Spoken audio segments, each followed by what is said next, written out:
Hello, this is Jim Duffy of Refining Fire Chilies, and welcome to our video series here on YouTube called Peppers 101. It is the middle of September 2023.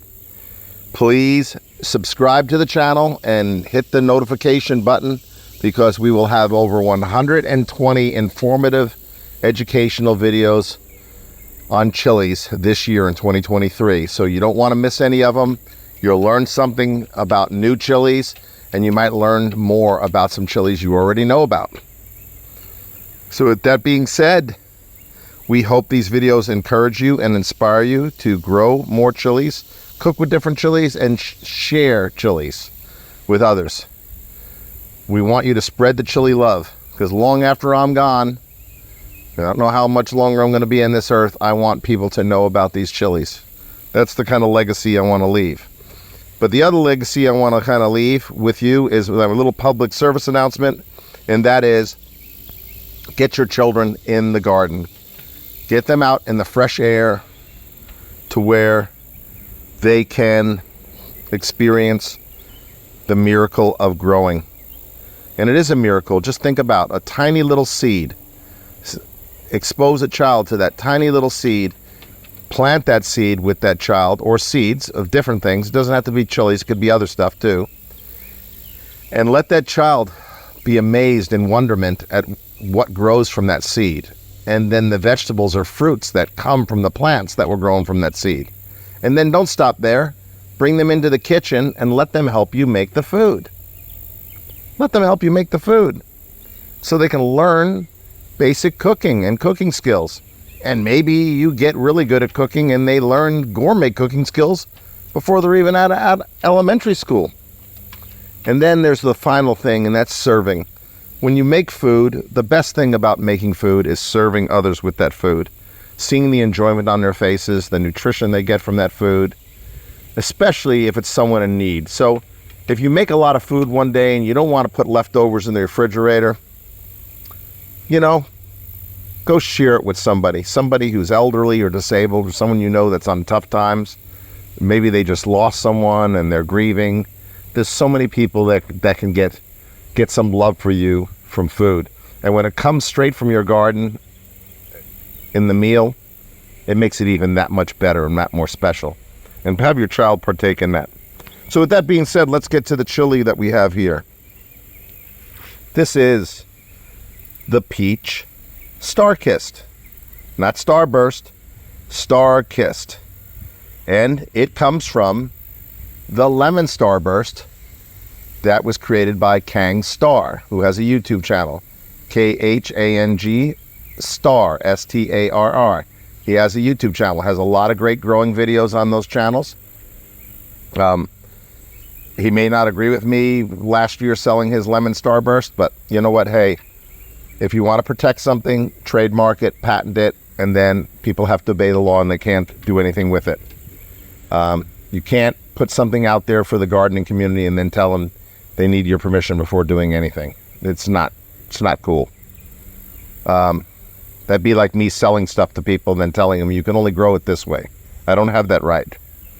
Okay? And no one does. So this is the peach Starrkist. Now this comes from the lemon Starburst. Now I'm going to explain a few things.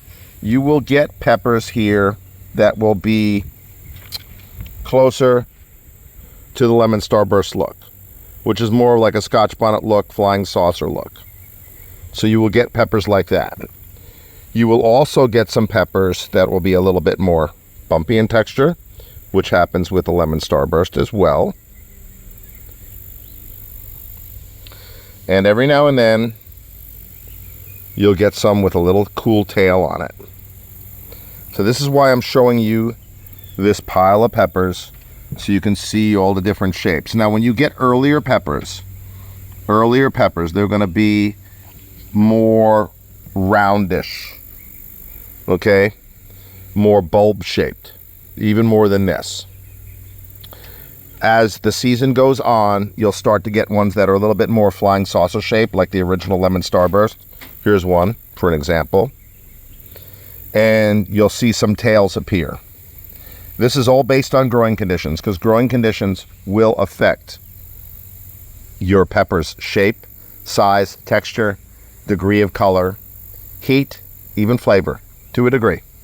Okay, but definitely shape, size, skin texture. Okay, so Kang Star says that these are the cousin of the lemon starburst. It's like the cousin. Okay. What I'm going to tell you right now is I'm going to disagree with him a little bit. So the original lemon starburst was crossed with a Bohemian goat and an MOA, Ministry of Agriculture, yellow or yellowish orange Scotch bonnet. That's the pepper. Now what we have here is this peach color, which kind of also can be like a light rose color, light orange color. Guess which pepper has this color? The Bohemian goat. This is the color of the Bohemian goat. Now, the Bohemian goat is a fatter chili. It's not flying saucer shaped. It's fatter, wider, okay? So, what we have here is the lemon starburst is a young cross. It's not 15 years old, 20 years old. It might only be about 6 years old at the most. Maybe a little more than that. Anyhow, anytime you make a cross, it actually takes decades for it to like kind of get stabilized. So all you can hope for is consistency in shape and size and the traits that you want to capture as a breeder. You know, whether you're a hobby breeder in your yard or whether you're a breeder at a university. So what's going to happen is a process called reverting. So you have two varieties that made the original cross, Bohemian goat and Scotch bonnet. And what's happening is the genetic traits, the character traits, the genes of the Bohemian goat are coming back. Because that's what's happening here. They're coming back. They're saying like, I want to still be a Bohemian goat. Okay? That's what you're seeing here. The pepper saying, I want to be a Bohemian goat. That's what I am. You know? And you really can't do anything about it. It's going to happen in many varieties. You're going to have a pepper kind of revert. Now, it hasn't completely reverted because these do not look like Bohemian goats. Some of the peppers are closer to a Bohemian goat. And some of them look close to the lemon starburst, which is the cross with the Bohemian goat. So what you have here is things are reverting. You're getting the Bohemian goat traits coming back from the parent, the Bohemian goat, which is one of the parents. And that's what's happening here. You don't have a totally new pepper. It is reverting back to the parent. And who knows, 5 years from now, if you grow lemon starburst, they might disappear and lose the yellow color and go back to a Bohemian goat or go back to a Scotch bonnet. This is what happens with young crosses. Now, to give you an example of this, I was one of the first people to grow commercially for my business the Jay's Peach Ghost Scorpion and the Jay's Red Ghost Scorpion. Now, they had some wicked, more scorpion shapes with long tails and wicked scorpion shapes. I mean, they looked alien. They looked like from the horror movie Alien, if you've ever watched that. They were crazy looking. And that cross was made around 2008, 2009. I got my hands on it 2010, 2011. Now, I always save the best, coolest looking peppers from that every time I grow it. But even with selection, right now, if you grow the Jay's Peach Ghost Scorpion or the Jay's Red Ghost Scorpion, the peppers are having a higher percentage of peppers looking like the ghost pepper, which is one of the parents of the pepper, the ghost scorpion. Okay? It's ghost and scorpion. So what you have now is it's reverting.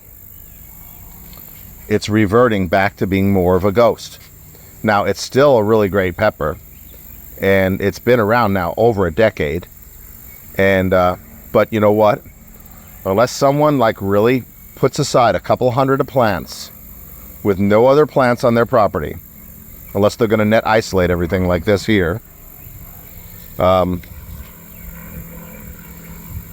pepper might totally go back to the ghost, because it looks like the ghost pepper is the more dominant variety, okay? You're always going to have dominance in genes.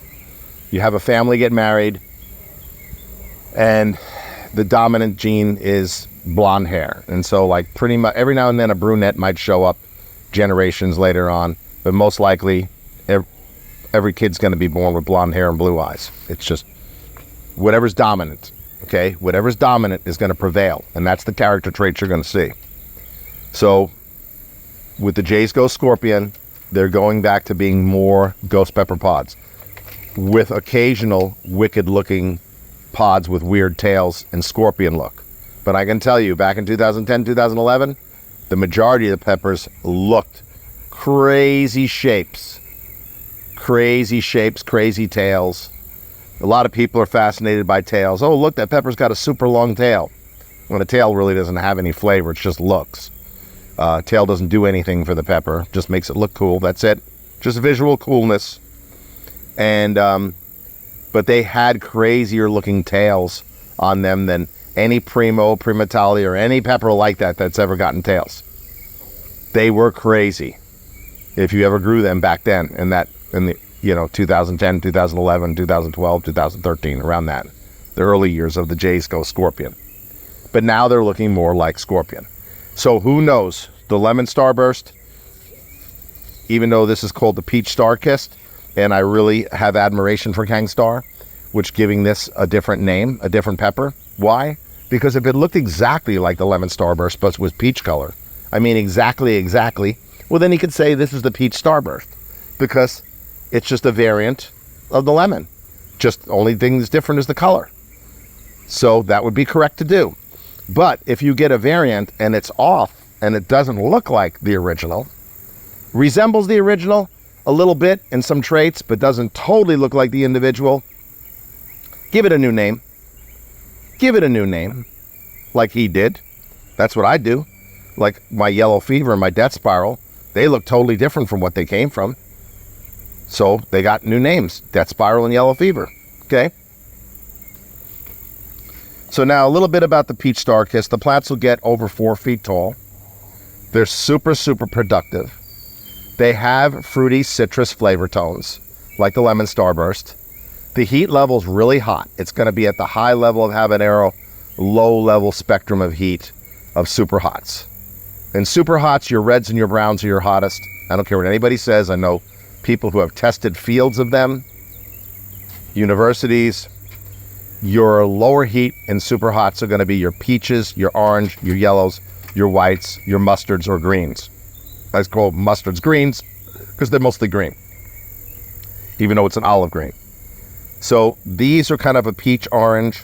These are probably going to get you to the high level of habanero heat, which is, between 300,000 and 400,000 Scoville units. I haven't tested them, so don't take that as gospel. That's just a guess. That's about as hot as they're going to get.